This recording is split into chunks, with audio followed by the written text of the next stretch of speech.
We've all had those moments when motivation strikes and uplifts.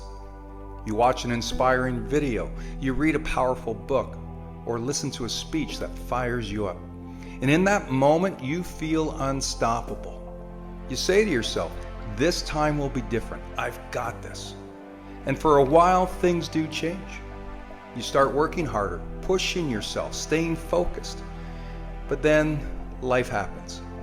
The excitement fades, the old habits start creeping back, and suddenly you're right back where you started.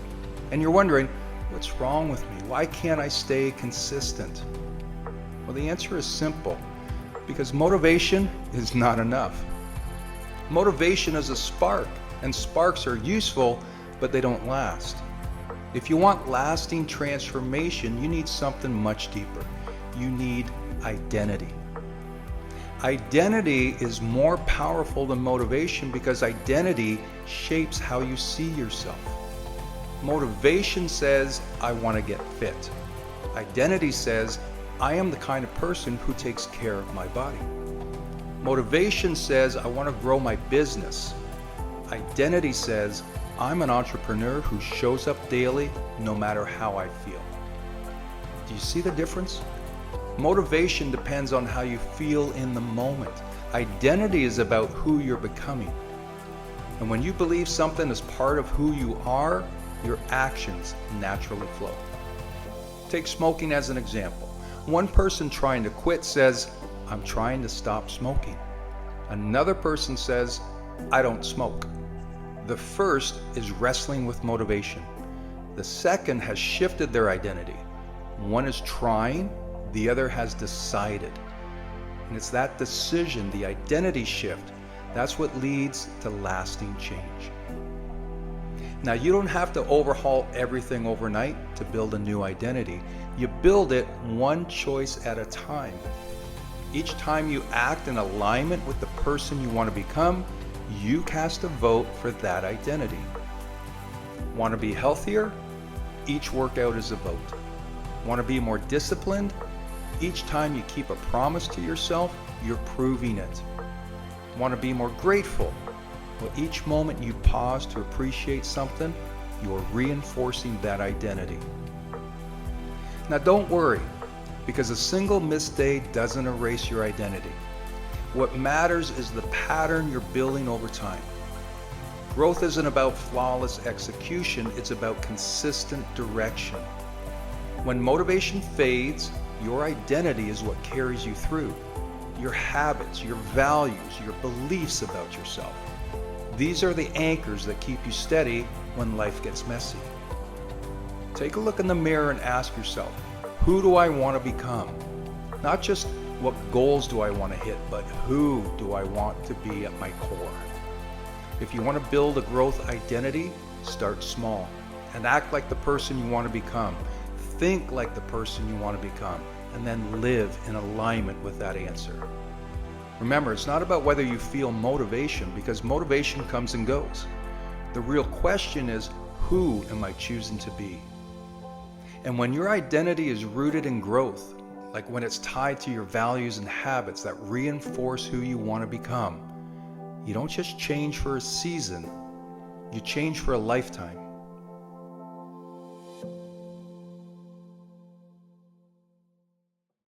We are living in one of the most exciting times in history.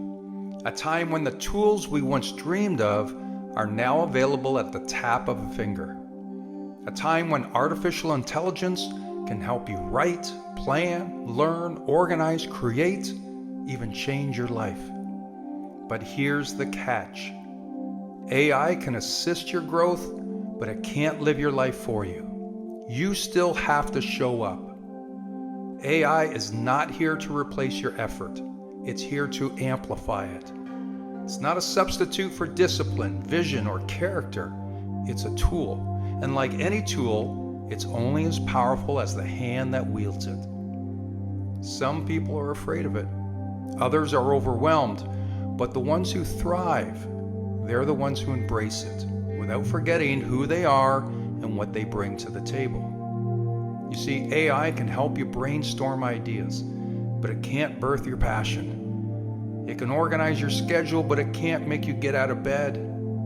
It can answer questions, but it won't replace the lessons you learn through struggle, failure, and persistence. Growth still belongs to the doer, not just the dreamer. This is the era of the co-pilot, not the autopilot. AI can help you build a plan, but it's your job to take the first step. It can help you rehearse that speech, but it's your voice that has to rise in front of the room. It can write out your meal plan, your workout, your strategy, but it's your sweat, your hunger, and your belief that brings it all to life.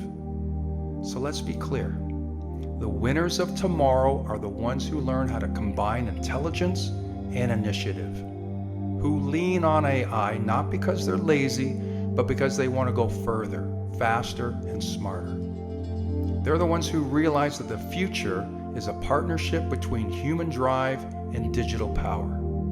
So if you've been stuck, overwhelmed, or unsure how to move forward, this is your invitation. Use the tools, use the tech, use the knowledge, but don't you dare sit back and wait for something or someone to save you.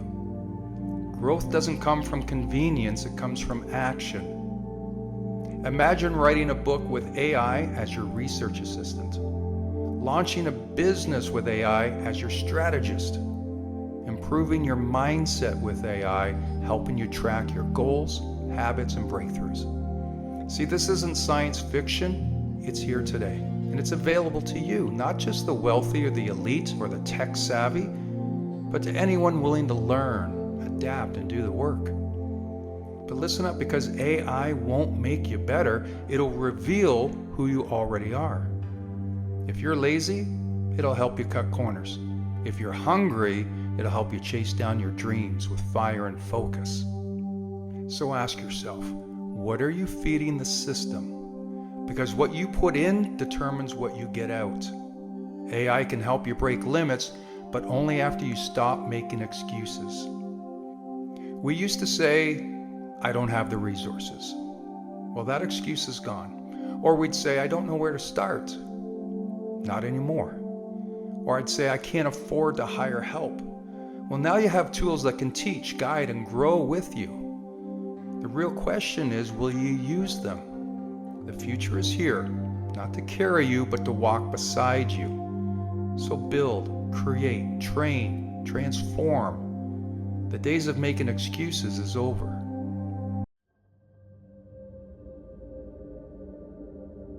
Life is always moving, always buzzing, always demanding. And our minds are constantly pulled in 1,000 different directions, from texts, emails, worries, and schedules. And in the middle of all that noise, we forget something important: ourselves. We forget to breathe, we forget to listen, and we forget to heal. But that's where meditation comes in. Meditation isn't about sitting cross-legged for hours or becoming some spiritual master. It's about coming home to yourself. It's about creating just a few moments of silence in a world full of noise. And in that silence, something powerful happens. You see, meditation gives you space to heal. Be they emotional wounds, mental stress, physical tension. Meditation helps untangle it all. It slows the racing thoughts. It relaxes the tightness in your chest. And it gives your nervous system a break. It reminds your mind and body that you're safe, you're okay, you're still here. I suggest you don't wait until you're burned out to start. You don't need to wait for rock bottom to take a breath. You can begin now. You should begin today. So what is meditation really? At its core, meditation is simply this: the practice of being present. Not caught in the future, not stuck in the past, just here, in this breath, in this moment. And that one practice, being fully present, can change everything. It can help lower anxiety. It can help reduce depression. It can improve sleep. It can boost creativity. It can help the body heal from the inside out. But most importantly, it reconnects you with you. So how do you do it? Well, let's break it down into 5 simple steps. Number 1, find a quiet space. It doesn't have to be fancy. You can sit on your bed, sit on the floor, or just sit in your car before work. Just somewhere you won't be disturbed for a few moments.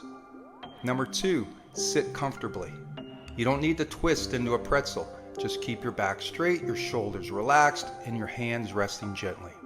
Number 3, close your eyes and breathe. Inhale slowly through your nose, exhale gently through your mouth. Do that a few times and notice how your body begins to settle. Number 4, focus on your breathing. Notice the air coming in and going out. If your mind wanders, and it will, just bring it back to the breath. No judgment, no pressure. And number 5, just start small. Try 3 minutes, then 5, then maybe 10. It's not about how long you meditate, it's about how you consistently show up for you. See, over time, you'll notice the difference. You'll feel calmer in chaos. You'll respond, not react. You'll carry a sense of peace with you, even in busy or stressful moments. And maybe most importantly, you'll start to hear your own voice again. The voice underneath the noise, the one that says, I'm healing, I'm growing, I'm okay. Because meditation isn't about escaping life, it's about learning how to live it fully, with awareness, with presence, and with peace. You don't need to be perfect, you don't need to get it right every time, you just need to begin. You see, meditation is a return to your breath, to your body, to the moment. And in that return, you begin to remember how powerful you truly are.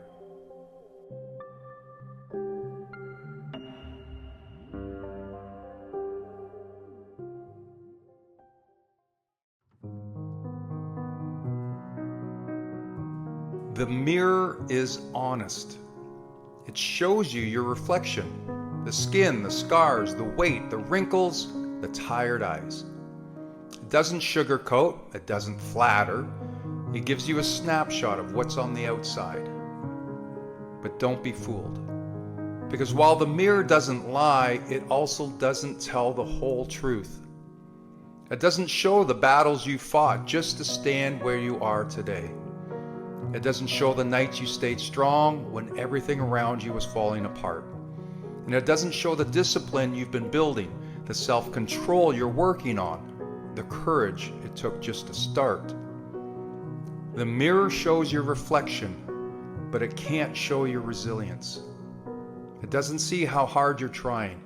It doesn't see the pain you're healing from. It doesn't see the moments you chose growth over comfort when no one was watching. And that's the danger. Too many people judge their entire worth by what they see in the mirror. They see extra weight and call themselves lazy. They see gray hairs and call themselves old. They see tired eyes and call themselves broken. But let me remind you, a mirror can only show you one version of you. It can't reflect your heart. It can't measure your progress. And it can't capture your potential. So when you stand in front of it, don't look for judgment. Look for accountability. Ask yourself, am I moving in the direction of the person I want to become? Not, do I look perfect? Not, am I where I think I should be by now? Just, am I showing up for myself today? Because real growth is not always visible. Sometimes the biggest breakthroughs happen long before they show on the surface. Like choosing water over soda, getting out of bed instead of hitting snooze, saying no to that toxic relationship, and saying yes to yourself, maybe for the first time in years. The mirror can't show those things, but you can feel them. So don't let a piece of glass tell you who you are. Let your habits tell the story. Let your mindset shape your identity. Let your actions build your confidence. You are not failing just because you don't see instant results. The person you're becoming, the life you're building, it's growing in silence, like roots before a tree ever breaks the surface. When the reflection doesn't match your vision, keep going. When you feel stuck or unseen, keep going. When you're tempted to quit because it doesn't look like it's working, keep going. Because you are more than what you see in the mirror. The discipline behind closed doors, the quiet strength when nobody claps, and the tears you wiped away before walking into work like nothing was wrong. That's who you are. So yes, the mirror is honest, but it's not complete. And neither are you yet. But you're becoming, you're rebuilding, you're rising. And that version of you, the one that's growing in the background, that's the one the mirror can't reflect just yet. But you know they're coming. So until then, take what the mirror gives you, but look deeper, because you hold the full truth, and that truth has yet to be revealed.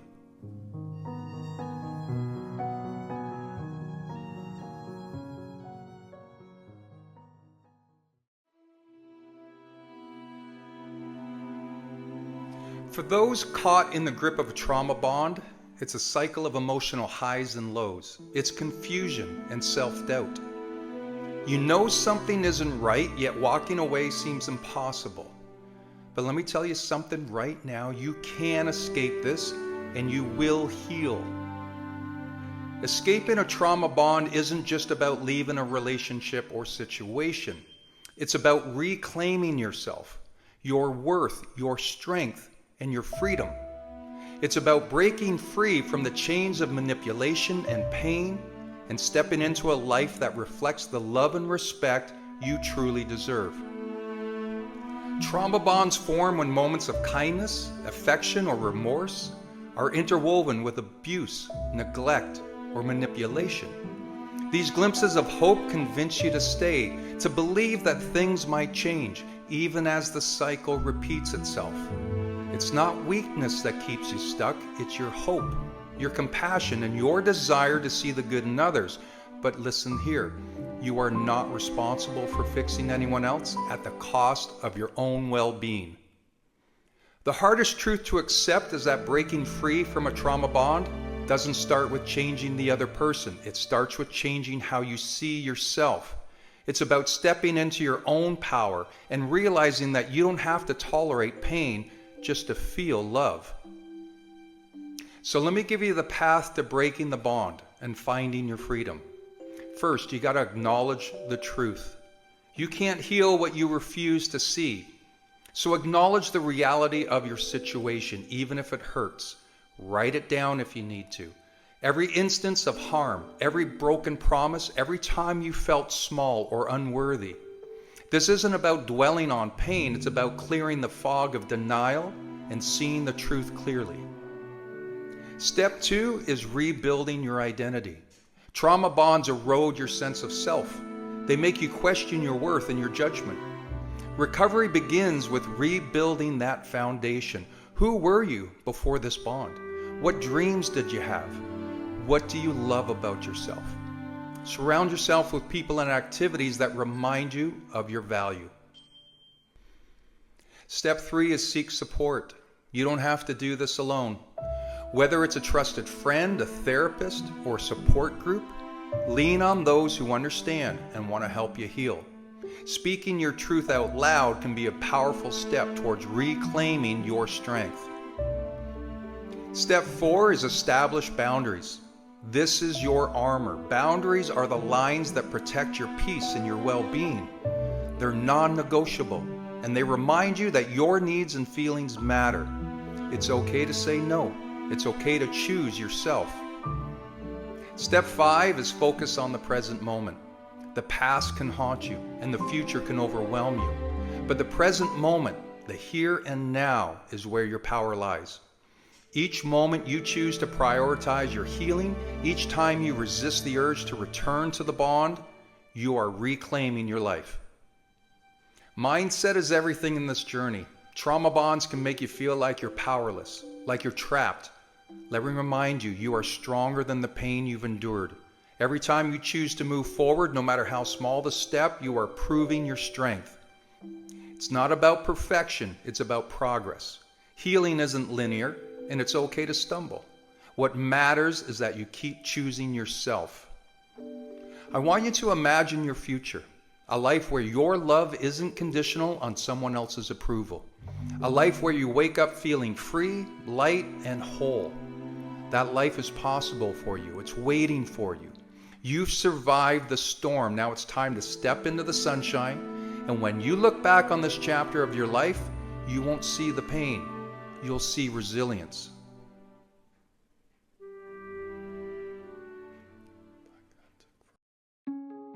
Everyone wants to succeed, but not everyone is willing to pay the price. It's a simple truth that separates the dreamers from the doers. The dreamers search for shortcuts, ways to cut corners, to avoid the hard work. They want the prize without the process, the reward without the grind. But let me tell you something, there is no shortcut to greatness. The price is the price. Success doesn't negotiate.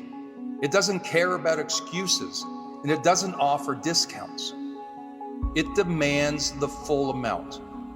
First, an upfront deposit, then an ongoing payment. It takes what it takes. Think about someone who's achieved extraordinary success. Athletes, entrepreneurs, artists, or leaders. Do you know what they all have in common? They didn't skip steps. They didn't try to cheat the process. They paid the price. They got up early when the world was still asleep. They showed up when they didn't feel like it. They pushed through setbacks, failures, and moments when quitting seemed easier. They sacrificed comfort for growth, distractions for focus, and immediate gratification for long-term success. The question isn't whether you want success. The question is whether you're willing to do what it takes. The truth is, shortcuts don't exist. And even if they did, they'd rob you of what truly matters. The growth, the grit, and the character you build along the way. You see, the process isn't just a requirement, it's a gift. It shapes you into the person capable of holding on to the success you're chasing. Sure, the road is hard, and you'll have moments when you doubt yourself, when the obstacles feel insurmountable, and when the temptation to give up whispers in your ear. But in those moments, you have a choice to quit or to keep going. And every time you choose to keep going, you're proving to yourself that you're willing to pay the price. The price of success is discipline when distractions are calling. It's perseverance when the odds are stacked against you. It's focus when the world is full of noise. And above all, it's the refusal to settle for anything less than your best. No one gets to skip the price. Not the Olympian standing on the podium, not the entrepreneur who built a thriving company, not the artist whose work inspires millions, and neither will you. But here's the good news, the price is worth it. The late nights, the early mornings, the sweat, the tears, the failures, they're all part of a journey that transforms you. They're what turn dreams into reality and goals into achievement. So stop looking for shortcuts. Stop waiting for an easier way. Instead, decide that you're willing to pay the price. Decide that no matter how long it takes, how hard it gets, or how many times you stumble, you won't stop. Because when you pay the price, you earn the reward. And the reward isn't just success, it's pride, confidence, and the unshakable belief that you earned it.